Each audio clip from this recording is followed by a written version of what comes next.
I'm so excited to see such an energetic crowd out here this morning.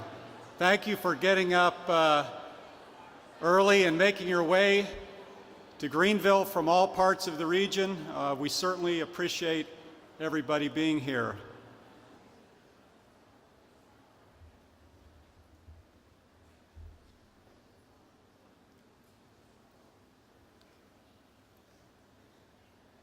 So I'd like to welcome everybody this morning. Good morning to all of you. My name is Hank McCullough, and I'm the current chairman of TATT at the Top.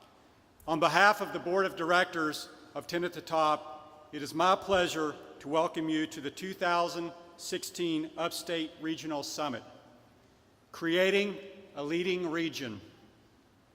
Thank you for taking time out of your schedule together with our upstate leaders to look at where we are as a region and how we can continue to collectively grow our economic vitality and quality of life. The mission of TATT at the Top is to foster collaboration, trust, and partnerships across the upstate region, and gatherings like today are an important component of achieving that mission. Before we get further into the program, it is my pleasure to invite Rick Jenkins, the publisher of GSA Business Report, to the stage to offer a welcome and lead us in our Pledge of Allegiance. Rick? Thanks, buddy. Hey, good morning, everyone. Let's stand. No kneeling. Let's stand and say the Pledge of Allegiance together. I pledge allegiance to the flag of the United States of America and to the republic for which it stands, one nation, under God, indivisible, with liberty and justice for all. All right, good job. Yeah, clap. All right, so you're going to have to let me go off on a quick tangent just for a second. I'll just take a minute. I got to do it. I'm sorry. I was born and raised in a small town in Kentucky, really small town, central Kentucky, horse farm country. And it was one of those towns that's 2 stoplights, greasy spoon diner kind of place, right? You know what I'm talking about. And it was there in that town in the 2nd grade in Miss Koch's class, my favorite teacher of all time, that I last got up in front of a group of people, albeit a much smaller group than this, and said aloud the Pledge of Allegiance. And that was a long time ago, and this was nerve-wracking because I'm telling you, you don't know for sure. We all know the words to the Pledge of Allegiance, right? But until you stand up in front of a whole bunch of people, you're not exactly sure. So, anyway, I'm glad I got that off my chest. It's good to see you guys. My name is Rick Jenkins. I'm the publisher of GSA Business Report, and we, of course, are the business publication of note in the upstate, and we have been for 19 years. As a matter of fact, it was 19 years ago this week that we put out our very first issue. That's your fun fact for the day. Take that home. And I'm really excited to be here for a number of reasons, personally and professionally. Personally, I always enjoy when I get to spend a little time with my good buddy Dean and the good folks at TATT at the Top, because if you know those guys, you know that they are incredible supporters of this upstate community that we call home. And not only that, but they are amazing sponsors of collaboration, as evidenced by this great crowd of people that we have here today. Business executives, strategic thinkers, all of you, capable doers, coming together for the sole purpose of making this place a better place to live, which is pretty amazing when you think about it, because it's already a cool joint to hang out in. There's going to be a lot of conversation today, and that conversation will eventually lead to decisions. Those decisions will lead to those improvements, and I do know this: those improvements will result in stories that our statewide news team absolutely loves to cover. Positive news about the positive direction that we're going as a community. Like TATT at the Top, we consider ourselves an advocate for businesses in this community, an advocate for the community itself, heck, even an advocate for business executives just like you. So when we go forward today to make a new positive story, we hope that it will appear on the front pages of GSA Business Report very soon, and we look forward to publishing that. On your table is our biggest and most popular supplement of the year. It's the Book of List. That came out back in February, but we're putting together the 2017 version now. There's information on how you can be involved. and take a look, and we hope to have you be involved in that supplement. Dean, thanks so much for allowing us to play some small part in this, this great event that you got here today. Folks, let's have a productive day. Thank you.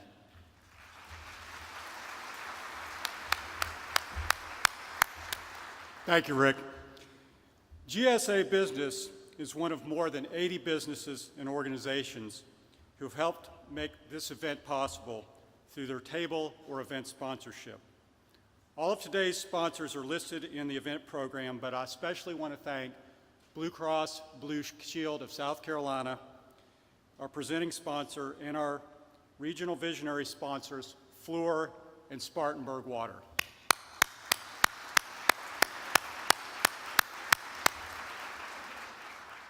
You will also be hearing from representatives of these organizations later in the day.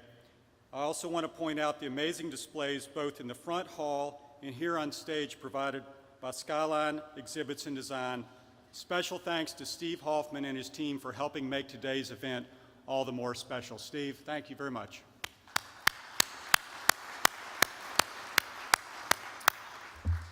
In addition, 10 at the Top is very fortunate to have roughly 100 companies and organizations who have provided funding support this year through the summit sponsorship or as an organization funding partner, or in some cases both.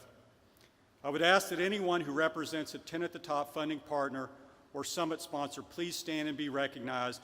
We greatly appreciate your continued support of 10 at the Top and, more importantly, the upstate region.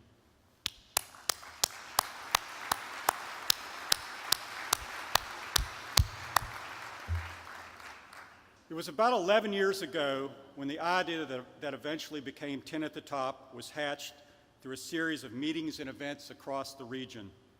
From the early beginnings as an ad hoc group known as Upstate Together, through the incorporation and name change to 10 at the Top in 2009, and on to today, one of the key components of the organization has been a strong and dedicated board of directors. I will tell you, we have an incredible and awesome board. If you are currently or have in the past served as a member of the 10 at the Top board of directors, please stand and be recognized.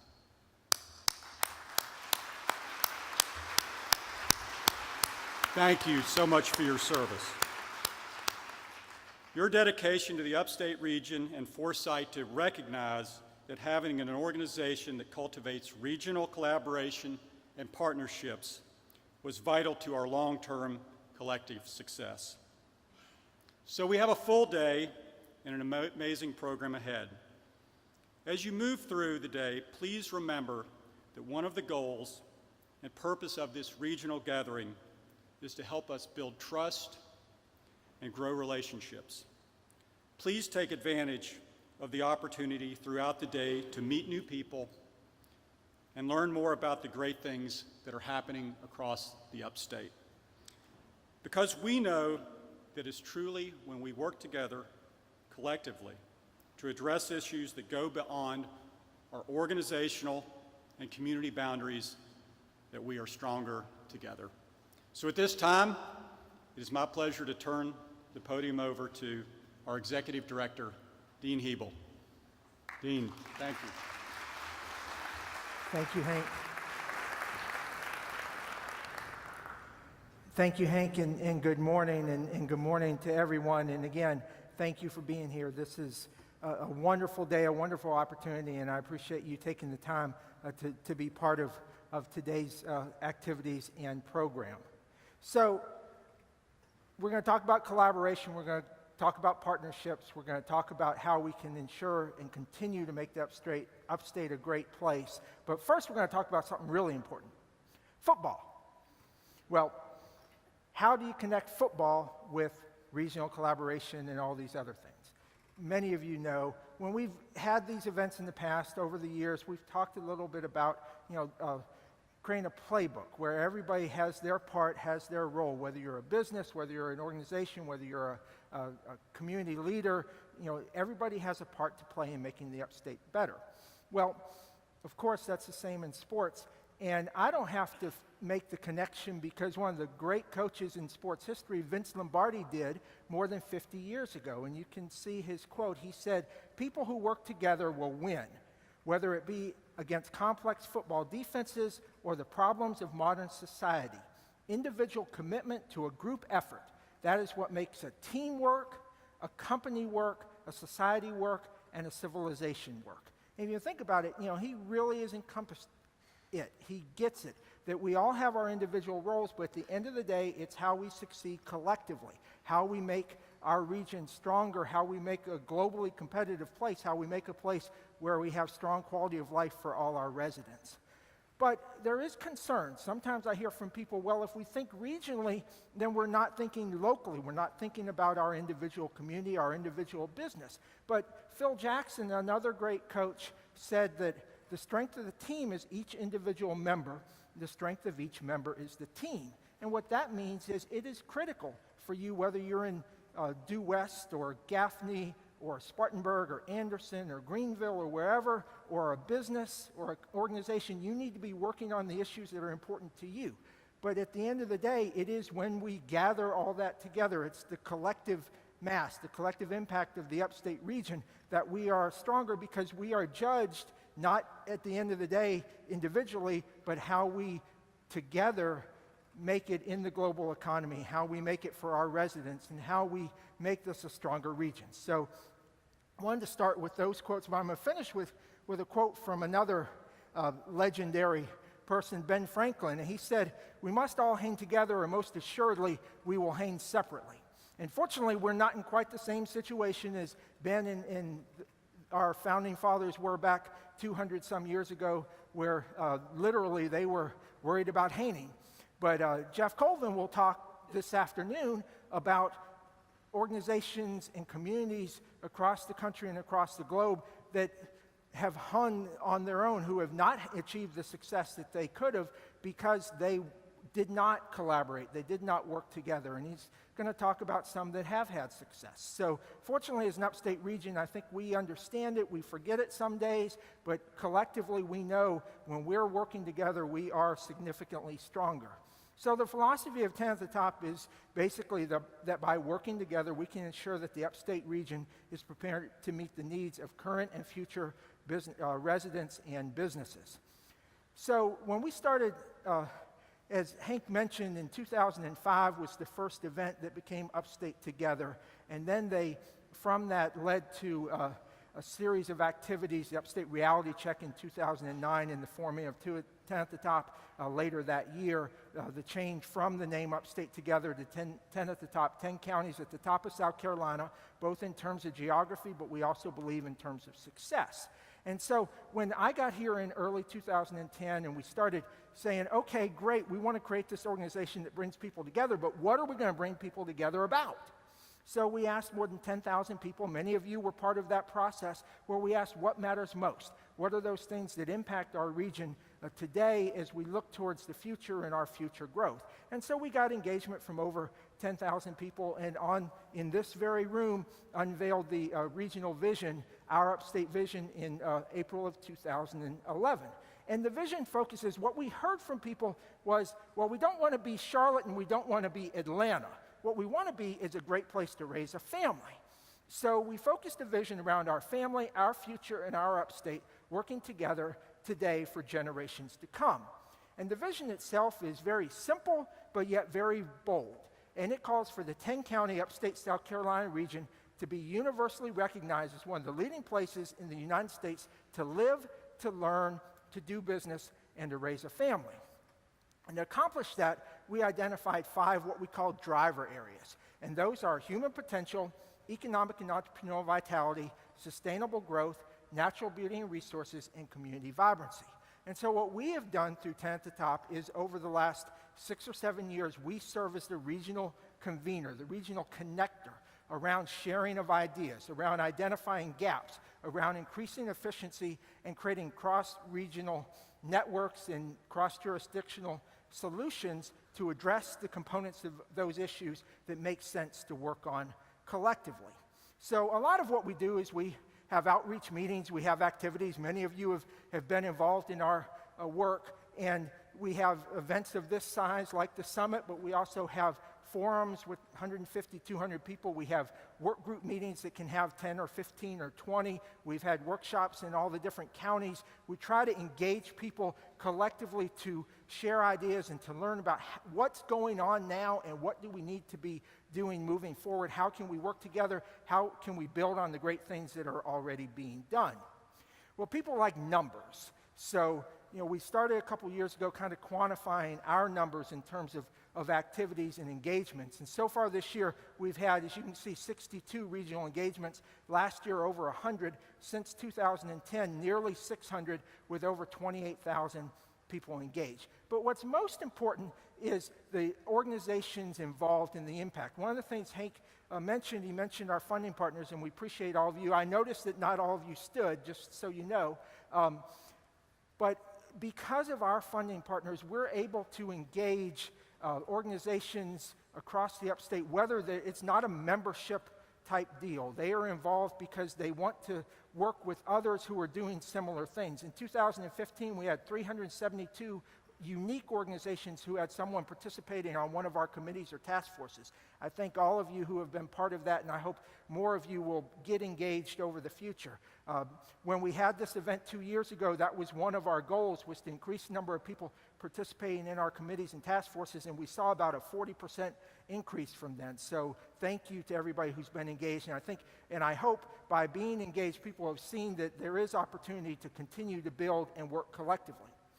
But I get asked, okay, so that's all well and good. You have meetings and you bring people together, but what do you do? Okay, well, we bring people together and we try to engage people across the upstate, but we recognize that there are tangible impacts. And what are some of those things that happen as a result of the collaboration, as a result of bringing people together? What I like to say is often our role is to plant the seed. We are not the doer organization. We are the convener and the collaborating organization. But there have been some really good examples of things that have led to greater partnerships. You may have seen in the expo, we have 7 United Ways here in the upstate region. And they came together 3 or 4 years ago for the first time to partner on an issue from beginning to culmination. And that became the Upstate Born Learning Initiative. And they had a table at the B2B Expo. If you didn't see it, please check it out later. And they have come together to work on this regionally because it's an issue. Every moment it has the opportunity to be a learning moment. It's not an issue in just Greenville or just Spartanburg or just Greenwood. It's an issue collectively. And so they work collaboratively on that initiative, and we served as the convener in that. We coordinate the Upstate Air Quality Advisory Committee.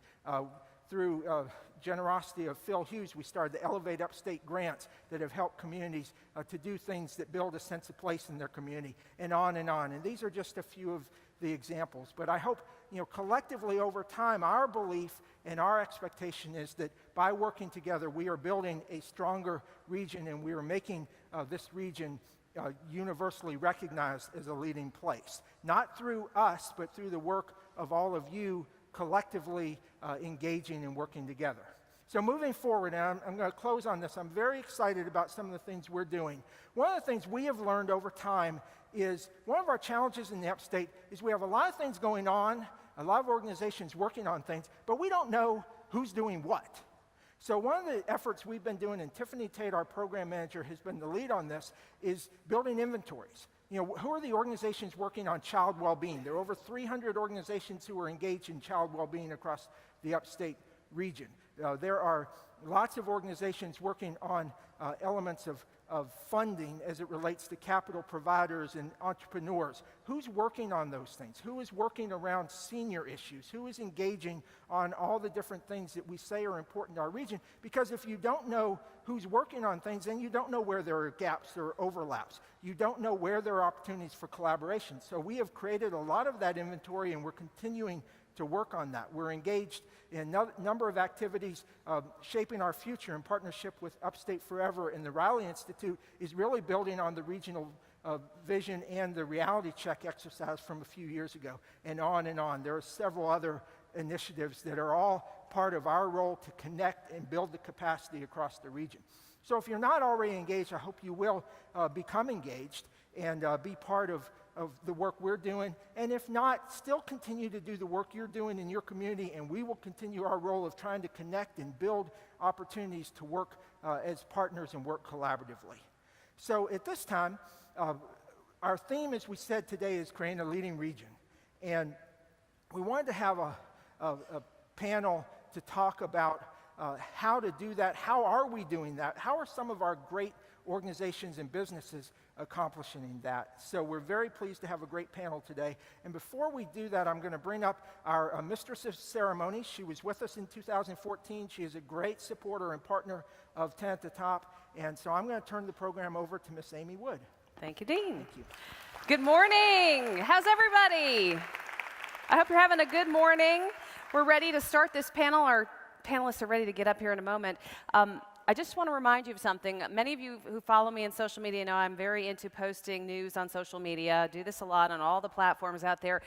10 at the Top wants you to embrace social media today as well. You are to use the hashtag. If you're familiar with hashtags, it's a # and then a couple of letters after it. They want you to write hashtag # TATT Summit to anything you post.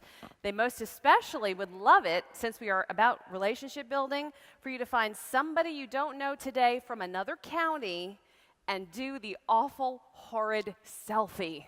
Okay? Everybody take a selfie with your new friend that you've met at the TATT Summit and post that with that hashtag. That would be wonderful. So you're being encouraged to do that. This is not my instruction. This is Dean and company encouraging you to do that. I would also like to welcome today a new person to the Upstate. We are all about creating those new relationships. Well, there is a new president at Converse College. She is about to join us. Did you know that Krista Newkirk grew up on a cattle ranch in Missouri? Kind of cool. She has bravely commuted in Northern Virginia on that horrid beltway.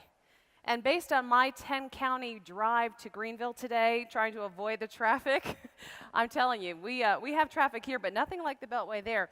Krista actually told me the funny story about how dramatically different her commute was when she compared that awful memory of Virginia to her 200-step walk to her office, because she stayed in a residence hall when she first moved to town to be at Converse. So she's had quite the fun experience of being close to the office and close to campus, getting used to her new place, her new home. She was the chief of staff previously at UNC Charlotte, so she knows that region, one of our competitors, as we try to build the Upstate into this fabulous region.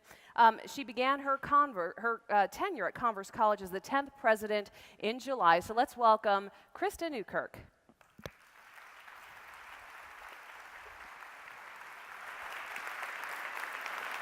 Thank you, Amy.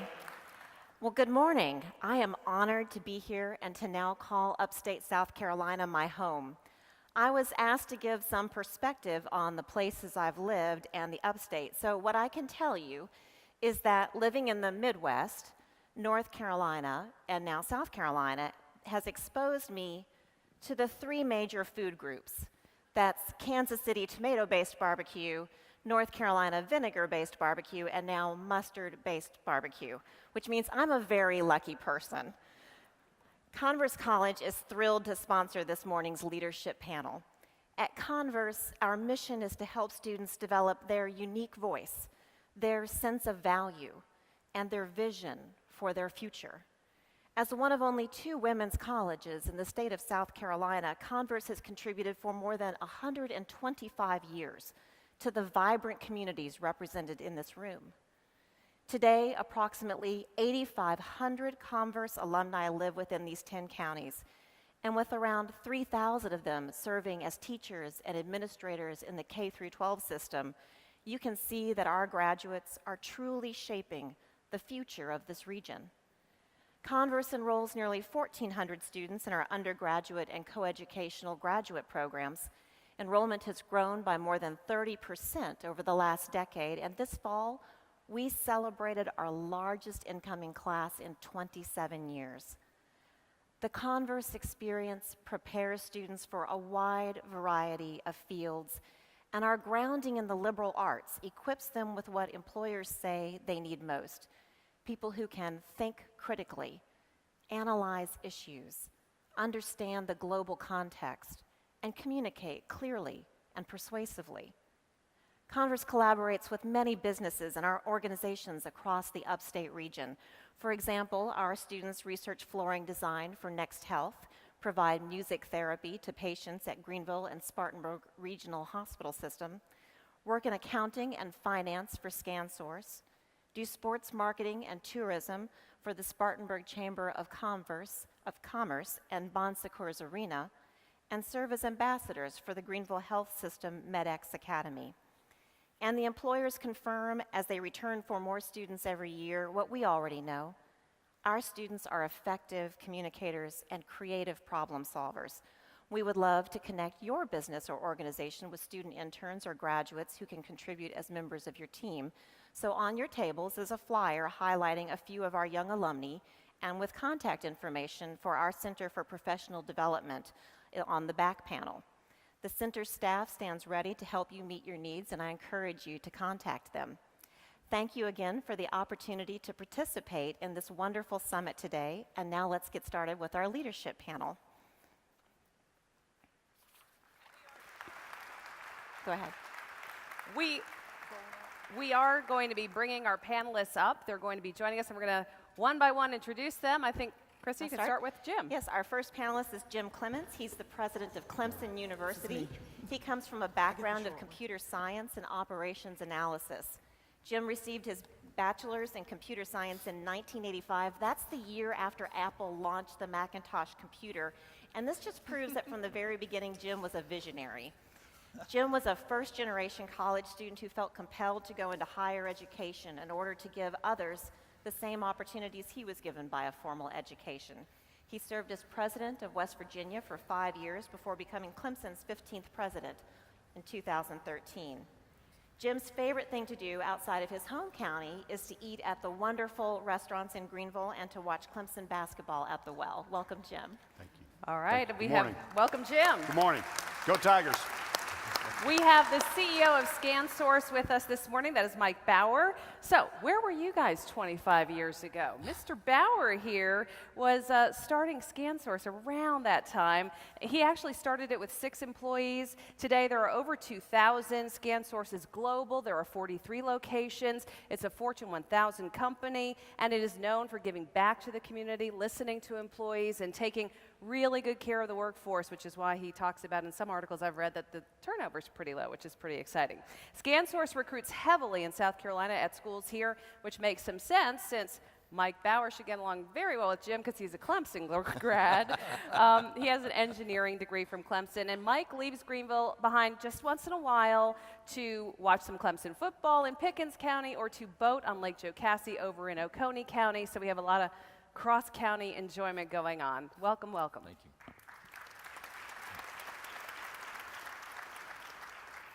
Our next panelist is Michael Riordan. Michael is president and CEO of the Strategic Coordinating Organization of Greenville Health System, one of the largest nonprofit health companies in the Southeast. Greenville Health System has 8 medical campuses, 150 physician practice sites, more than 15,000 employees, and operating revenues of approximately $2 billion. Now, Mike came from Chicago, where he served as president and CEO of the University of Chicago Hospitals and Health System, and like me, Mike received a bachelor's degree in English. So you can do more than ask if you want fries with that degree. Mike went on to receive several master's degrees, one in education and psychology, and another in health systems.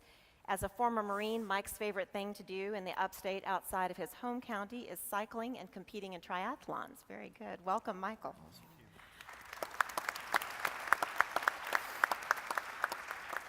And now to Pamela Lackey. She is a Mississippi native who has been in South Carolina since 1980. Her career path started in the school library, embracing technology and its role in education. She moved into education management. Then she was plucked from that world into Bell South, which then, of course, became our now famous AT&T.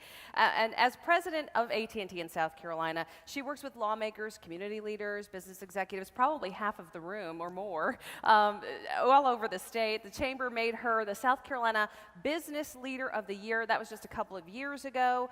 When it comes to having fun outside of her home county, she says hiking in the beautiful mountain trails above Greenville is one of her favorite things to do, or golfing on any course. In fact, her Twitter handle totally portrays her love of golf, so check that out if you're on Twitter. Welcome, Pamela Lackey. Thank you. Glad to be here. All right, so I'm going to start with the first question. Jim, the region set a goal to increase the percentage of population with a four-year degree from 18% to 40% by 2030. Impacting minority populations, particularly African Americans and Hispanics, whose degree attainment rates are nearly half of the state's white population, is an important part of this. I read with interest that Clemson has increased its enrollment of African American students by 13% and its Hispanic students by 31% in the last 3 years. Very good. Will you discuss how Clemson has done this and the impact you think this will have on the region? Well, thank you, Madam President. That is a great question. And let me just start by thanking 10 at the Top for putting this together and for the great work that they do here. I'm honored to be with some wonderful leaders who are making a difference in the upstate and are great partners for Clemson. For me, if I go back to the original will of Thomas Green Clemson, it is to create opportunities across the state for all of the people in this state. And that's educational opportunities, economic prosperity to make our communities better. So for me and Clemson University, inclusive excellence is something we care deeply about. So we want to create opportunities for everyone on our campus. And we worked really hard over the last couple years to increase our enrollment and to provide additional support structures. So we're really thrilled that the numbers are moving positively in the right direction. And the reality is that's good for all of us. So we have a couple programs that I'm really proud about. We have a program called Call Me Mister, which tries to get more African American males in the classroom, and that is a nationally recognized program that other states have adopted. We have one called Emerging Scholars, which goes into disadvantaged communities across the state. The beautiful thing about that program, they've had 600 students that have participated. We go into high schools, 100% of those students have graduated from high school, 90% have gone on to college. We also have, and you mentioned earlier, I'm a first-generation college graduate myself, a program specifically geared for first-generation students, a program geared for women in science and engineering, and we've worked really hard to raise more scholarship dollars so we can create a more diverse student body. Very good, thank you. Well, when those graduates get out into the world, Mike Baur, and they are the 5 or 6 gathered together creating a new company in this area right now versus when you did it so many years ago, what do you see working so closely in the business world here in the upstate as maybe the challenges that might be out there or the things that we're doing right that can help these kids get started, start their businesses, and succeed in the upstate? Well, we've been fortunate to be part of this group called 10 at the Top, and we early on agreed that it was important to have an organization to help this whole upstate grow. And we have in Greenville 700 employees. We started with 6, and they have come from all over the upstate, from Anderson, Spartanburg counties, et cetera. And what we've learned is that there is no lack of attractive talent. Our challenge over the years was to market our brand because we're not a consumer brand, and we had to early on work with Clemson University, Converse, apparently now. I didn't realize that we have some Converse grads, but we have the most attractive opportunity to bring in talent. And I think that's what this upstate really is not as well known for outside of South Carolina, is how attractive the talent is. And I think for ScanSource and other companies like ours, we have to reach out and make that happen. Matter of fact, a conversation I had about 15 years ago with Dr. Bruce Yandel from Clemson. He came to visit us and he said, what can we do to help you bring talent to ScanSource? And it was our need to get out and make sure that the young people understood that ScanSource, we're a services company that masquerades as a technology company. We're about relationships, and we can teach technology, but we need high energy, highly motivated workers of the future, and we think that's what makes it successful. Thank you. So, Michael, to follow up on that, we know that people want to move to the region because they want it to be a healthy place for them to bring their families. Can you talk a little bit about some of the initiatives or best practices Greenville Health System has put into place that you think might change the health of our community in this region? Yeah, so I think what we need to do is figure out how we're going to attract people just in general. The USC School of Medicine Greenville has been a big attraction, so major economic impact. Our partnership with Clemson on research, bringing in additional folks, and then what we're doing with Furman on the undergraduate side. All of these things enhance when we're trying to attract people. I often say, if we can get them to come to Greenville, by the end of that visit, they are visiting their local church and praying they get the job. I mean, this place just sells itself. So what we try to do is, how do we engage the community on a wellness thing? So we're going to put our dollars into things that support our strategy. So yes, I do cycle a little bit and do other things, but the Swamp Rabbit Trail, really important. Yeah. We have an underserved population. How are we putting in a mobile health clinic to partner with different organizations to do that? And then how are we just sort of creating awareness around health and well-being? We can't control that, but we can help people co-create an experience of health and wellness. So that's our focus, and that's just a big part of our strategy. Okay, thank you. Pamela Lackey, when we talk about technology, where we're headed, the changes that are on the horizon, when you look at the upstate based on the work you're doing, the companies you know, the needs that are out there, where do you see the challenges technologically? Like, what's on the horizon coming that we need to get ready for or that we're not ready for right now? Well, that's a great question. As obviously our company focuses on that a lot, how to get ready for where you want to go in your business and your consuming life, your family life. And we've had to meet that challenge over the last 10 years particularly. You may or may not realize this, but I bet every one of you has at least one device, maybe two devices in front of you right now. And I'm fine with you using them if they're AT&T devices. It won't upset me at all. But the actual use of those devices has increased so much. We expect to communicate all the time with everybody, everywhere, as fast as we can and as much as we can. It used to be that communication a long time ago, when we first started in this country and in this region, was a place to a place. Now it's person to person, business to business, even thing to thing, device to device, all the Internet of Things and smart devices that are out there. Our data traffic on our particular network has increased over the last 10 years 150,000%. Wow. So how do you scale up for that? What if your business demand increased 150,000% in 10 years? You'd love it. We love it. But at the same time, you've got to invest for that. So the companies in the upstate that provide your communication services have to invest in order to provide those services. As a region, you can welcome that investment, which you do. AT&T's invested $800 million in South Carolina over the last 3 years. And you welcome that by making sure that your local policies and state policymakers are supporting policies that treat all competitors the same. Treat them in a fair manner so that everybody can get into business and invest in your community as quickly as possible to meet the needs of you and your businesses.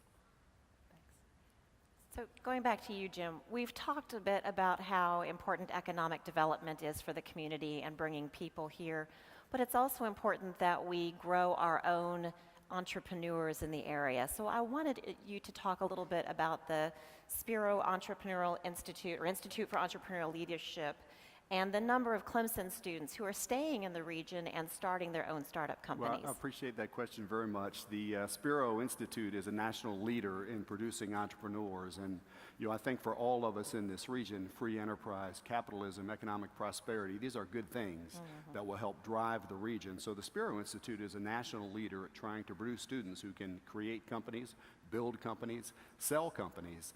And we also have up in this region our MBAE program at Greenville 1. And it's amazing the amount of venture capital dollars that our students and our graduates have attracted to their startup companies. We've got an incubator in the building, and I'm talking millions of dollars in startup funds. And it's interesting that 40% of the graduates of that program start their own companies. So I think for the upstate, that is a very, very good thing. That's great.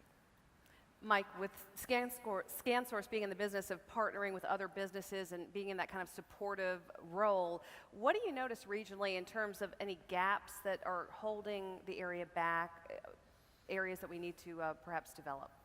Well, I think one of the things that we've experienced over the years is being in the South, sometimes we're shy and we don't ask for help, and we have this entrepreneurial spirit, but we don't often say, hey, what are other people doing around us? And what I've learned from those years ago when Dr. Yandel came and said, how can we help you? Everyone in this community is so helpful. It just blows me away with all of the opportunities that are out there for all companies.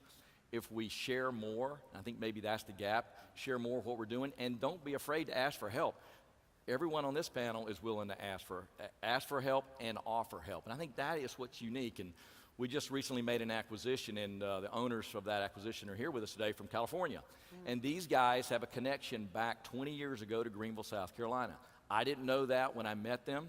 They said, you know, we're a West Coast company with Southern roots. And I love that idea. These guys were two guys, small company, and they met some folks here in Greenville in the 90s. And they remembered that. They remembered how welcoming this community is and how Greenville and the upstate can help any company, any organization be successful, but you just have to ask.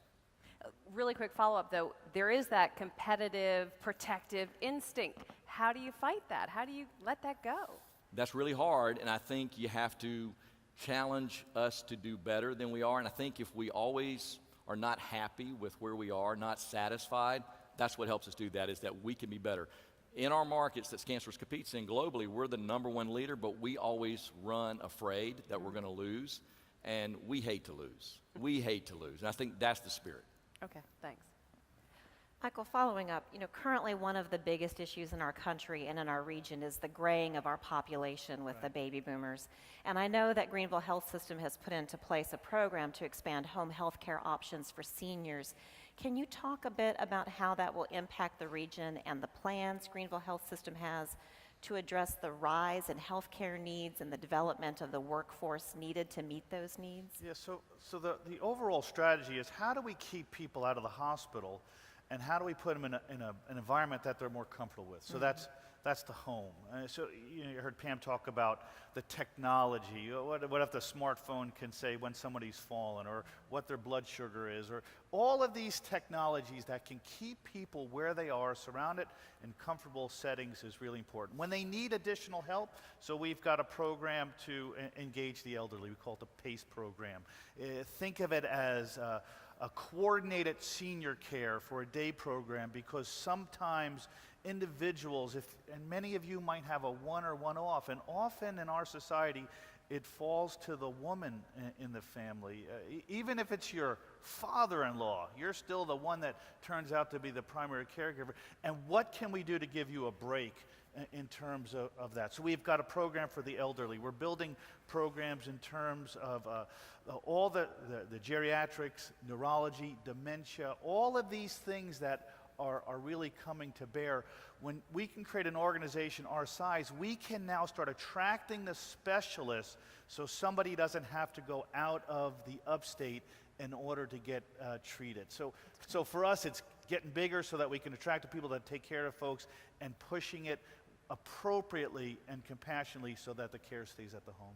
And following up on that a little bit, how about the needs that you have for workforce in healthcare, and what you're doing to make sure you're meeting those needs going forward? Yeah, so I loved, and I heard how you talked about the Medical Experience Academy, and then also hearing how President Clements talked about how are we trying to engage underrepresented minorities. Our view is we have to grow our own.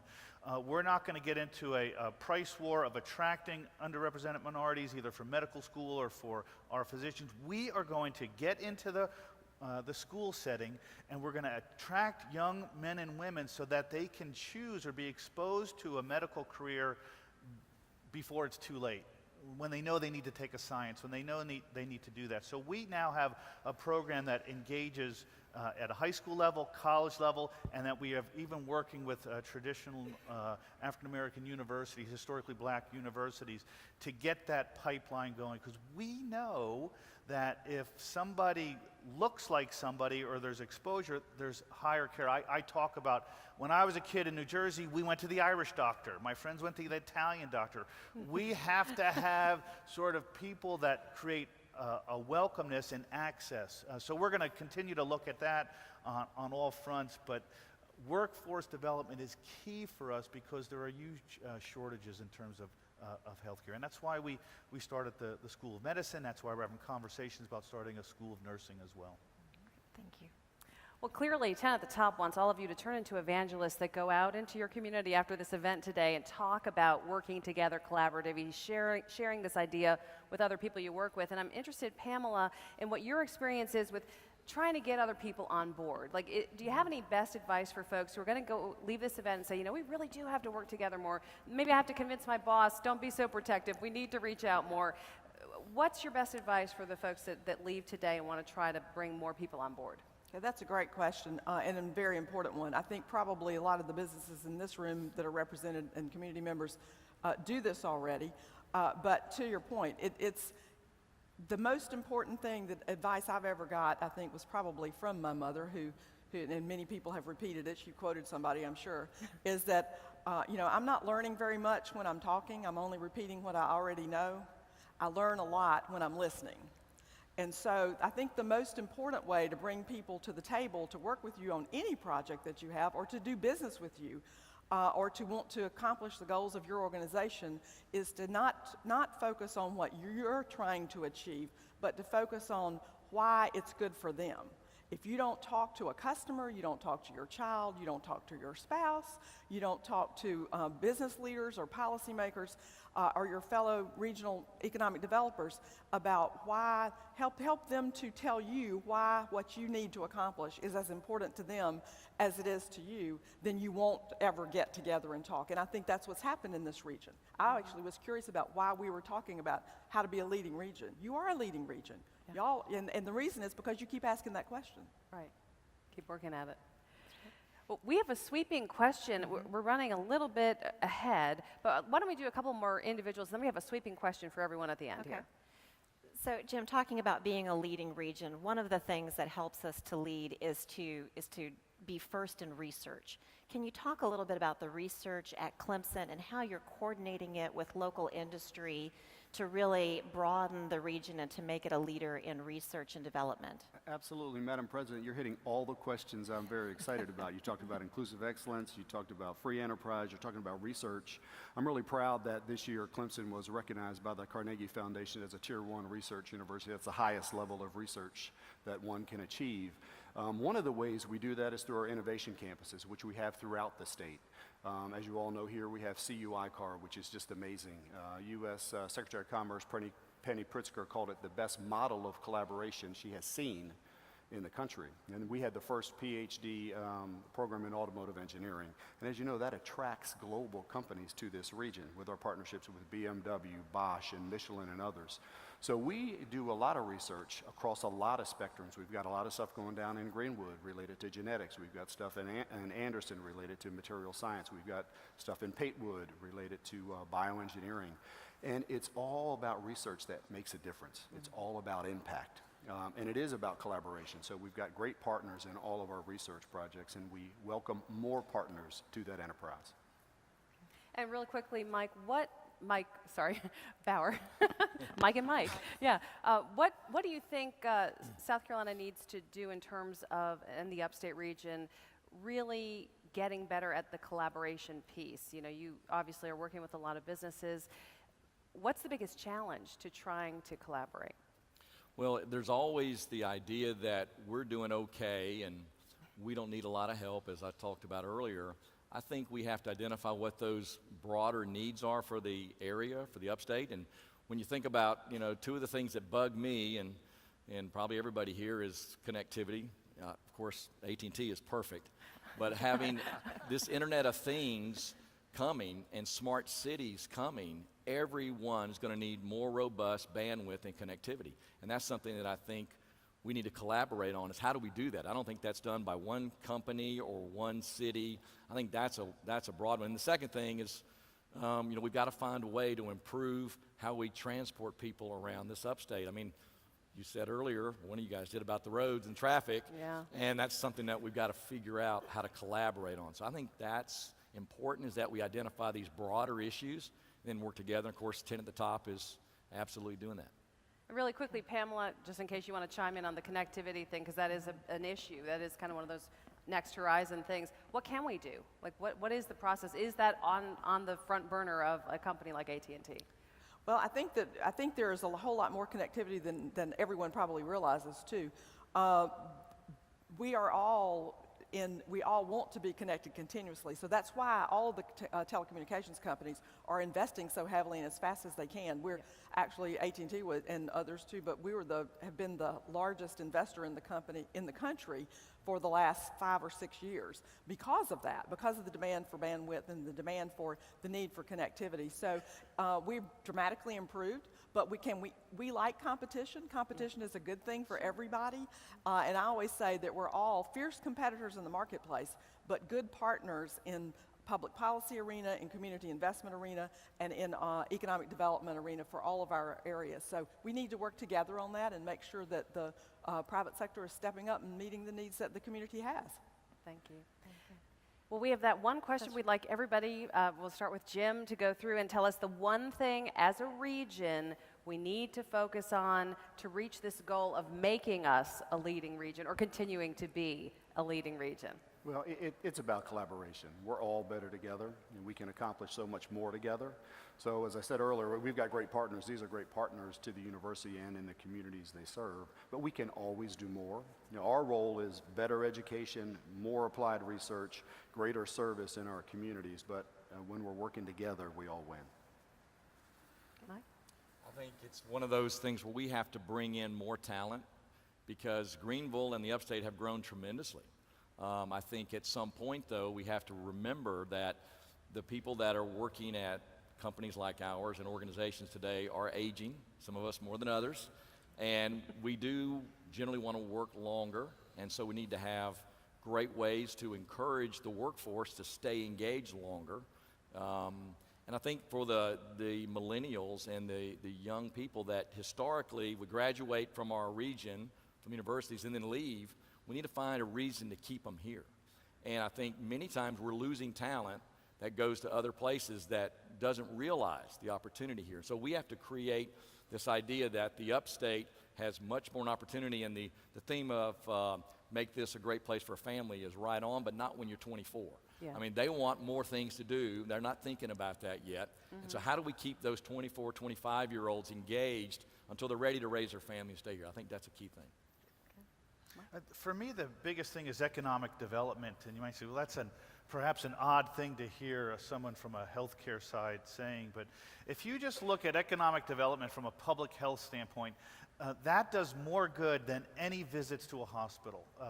Better jobs, higher paying jobs, better education, people live in safer places, they take care of themselves. So anything we can do to leverage our resources appropriately to enhance economic development is really important. We think that's along the health sciences. We're the largest system in South Carolina. We have lots of clinical activity. We attract lots of companies that are interested in.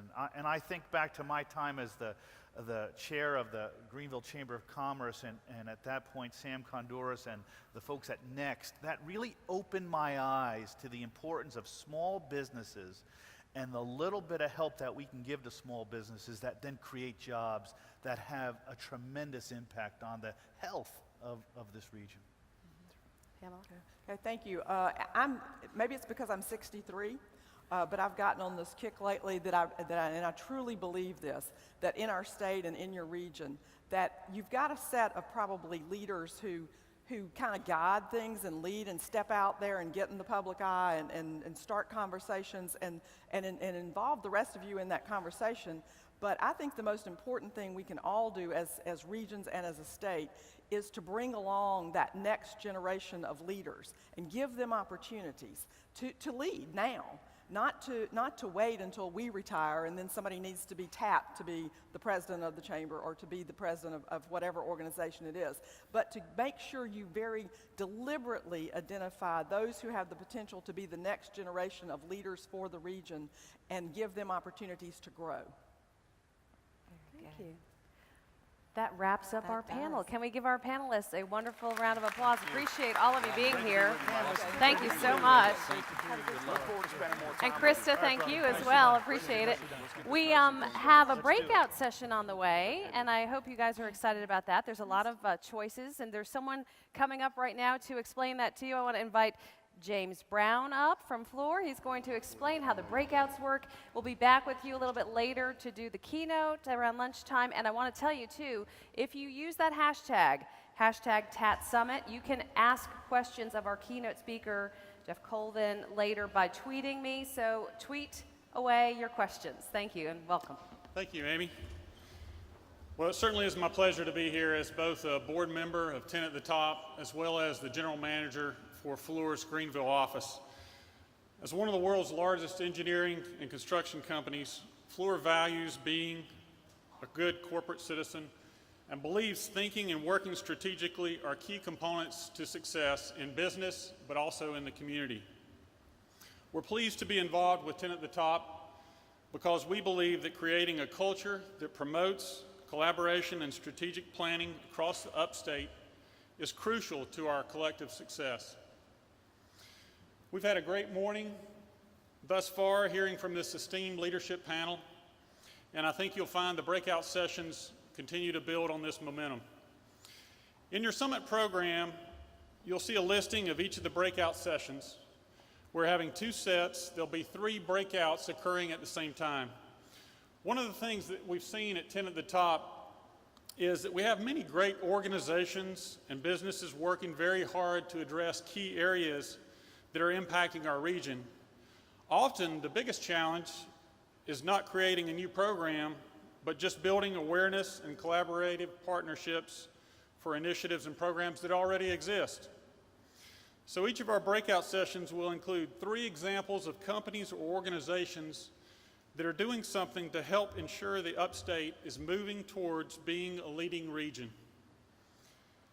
You can pick whichever sessions you are most interested in, and after each presenter gives a brief overview, our moderators will lead a facilitated conversation so you can participate in the discussion and learn more about these great initiatives. So as we leave this room for the breakout area, please take all your material with you as they'll be resetting this room for lunch. The first session will start in just a few minutes, and then after the second session, we'll return here to this room to start the luncheon at 12 p.m. Also, the B2B Expo area will be open at 11:30 in case you weren't able to go by that area this morning. Thank you very much.